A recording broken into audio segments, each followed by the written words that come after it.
Et la rébellion de la télé a pu être matée. Et pour le reste des chaînes télévisées, nous avons donné l'ordre de les traquer et de les exterminer. Pour garantir la sécurité dans la continuité et la stabilité, la République sera bientôt réorganisée et deviendra la première puissance galactique impériale pour une société fondée sur l'ordre et la sécurité. Oui, vous l'avez bien compris, je suis un démago, mais je prendrai le pouvoir.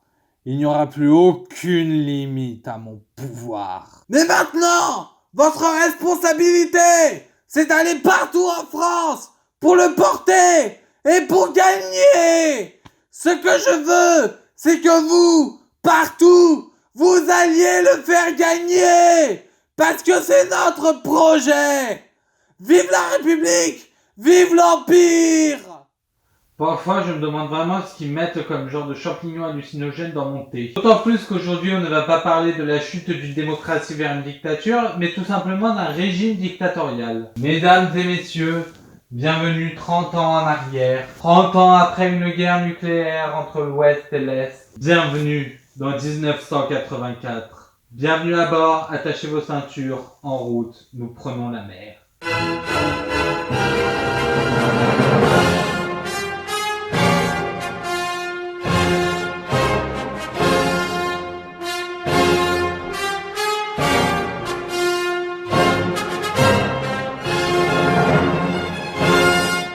Alors 1984 est un roman écrit par George Orwell en 1948. Et oui, George Orwell ne s'est pas vraiment fait chier dans le sens où il a inversé le 8 et le 4 de 48 pour donner 84. Il n'en demeure pas moins que 1984 est un roman dystopique d'anticipation qui est considéré aujourd'hui comme une référence absolue du genre. En même temps, des anticipations dystopiques qui s'avèrent parfaitement vraies, ça ne court pas les rues. 1984, on nous raconte l'histoire de Winston Smith, un homme de la classe moyenne qui un jour se retrouve à croiser le chemin d'une dénommée Julia, qui est une résistante contre le système en place. Le fameux Big Brother qui passe son temps à vous regarder et dont le nom ainsi que le slogan sont sans cesse repris par des hommes politiques qui se plaignent qu'il n'y ait plus de liberté d'expression. Quelle bande de idiotes!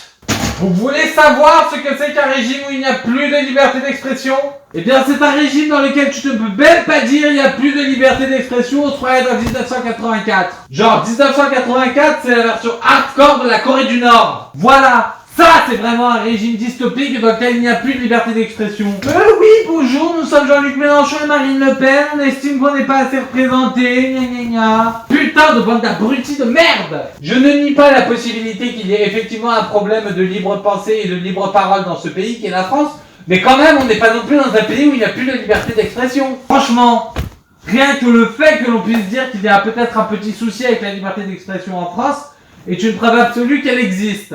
Pour vous expliquer quand même à quel point ça va loin de 1984, les personnes parlent avec un langage particulier. La novlangue, une fois encore quelque chose qui est très utilisé pour parler de la langue de bois des hommes politiques, dans le sens où la seule manière d'exprimer le fait que quelque chose n'est pas ce que l'on aimerait qu'il soit, oui c'est un peu chiant à vous expliquer, mais concrètement pour exprimer que quelque chose est l'inverse d'une autre, non mais vous voyez quand même à quel point c'est chiant d'expliquer la novlangue. Bon, parce que ça va être compliqué, on va résumer les choses plus simplement.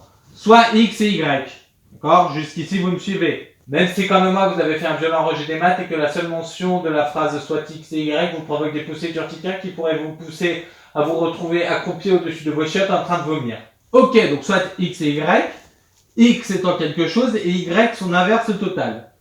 X ça veut dire bon et du coup Y ça voudrait dire pas bon. X ça voudrait dire chaud et Y du coup ça voudrait dire froid. Et bah dans les exemples que j'ai cités, en novlangue, le mot mauvais et froid n'existerait pas. On rajouterait juste le suffixe 1, pas le nombre, vraiment le suffixe composé des lettres I et M, devant le mot dont on voudrait exprimer l'opposé. Du coup, mauvais devient donc un bon et froid deviendrait donc un chaud. Voilà, c'est comme ça qu'on retire totalement la liberté d'expression, en considérant qu'il y a des phrases qui sont complètement stupides à dire.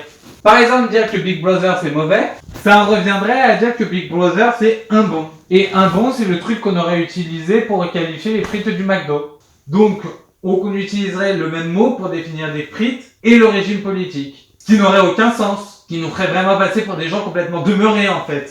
Et on se retrouve avec des gens stupides qui nous sortent que la France est 1984. Mais merde, même en Corée du Nord, ils peuvent envisager l'idée que leur suprême leader a un petit problème. Bon, alors certes, ils ne peuvent pas l'exprimer, mais ils peuvent l'envisager. Dans le pays de 1984, les gens ne peuvent même pas imaginer que Big Brother a un problème. Alors l'exprimer encore moins, mais bon.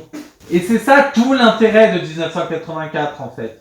On nous prend une personne de la classe moyenne qui a un nom banal, Smith étant le nom de famille le plus répandu aux USA et en Angleterre, et on le pousse à se poser des questions sur des choses qu'il a appris presque depuis qu'il est né. En gros, on le pousse à remettre en question son endoctrinement. Et c'est ça tout l'intérêt de 1984. Le fait qu'il y ait une opposition, une résistance, et que notre héros se retrouve à se questionner sur en soi tout ce qu'il savait, sur ce qu'il pensait, et va jusqu'à se questionner sur le gouvernement. Et on n'est pas dans un manichéisme total, c'est-à-dire qu'à aucun moment notre personnage principal se dit « Big Brother c'est nul ». Non, notre personnage il se pose juste des questions. Ce sont ces questions-là qui sont la nature même de 1984. Et j'irai même plus loin, la question de la pensée. Parce que le fait que quelqu'un qui a une pensée sclérosée par un gouvernement totalitaire depuis qu'il est né puisse se poser des questions, et ben ça en soi, c'est peut-être le truc le plus utopique que l'on puisse trouver. Donc 1984, dystopie ou utopie? Dystopie utopique, ni plus ni moins. Dystopie qui malgré tout donne de l'espoir. Et au fond, à la fin du roman, notre personnage principal est en paix avec lui-même. Et ceux qui ont lu ce roman comprendront totalement le sens de cette phrase. Et ceux qui vont le lire la comprendront à leur tour. Sur ce, je vous invite à vous abonner à la chaîne, à lâcher un petit pouce en l'air et à partager cette vidéo. Si vous ne le faites pas, je vous livrerai aux milices de Big Brother. Big Brother Antoine vous regarde, alors on se dit à demain pour la prochaine case du calendrier. Prenez soin de vous, n'oubliez pas de lire. Tchuss!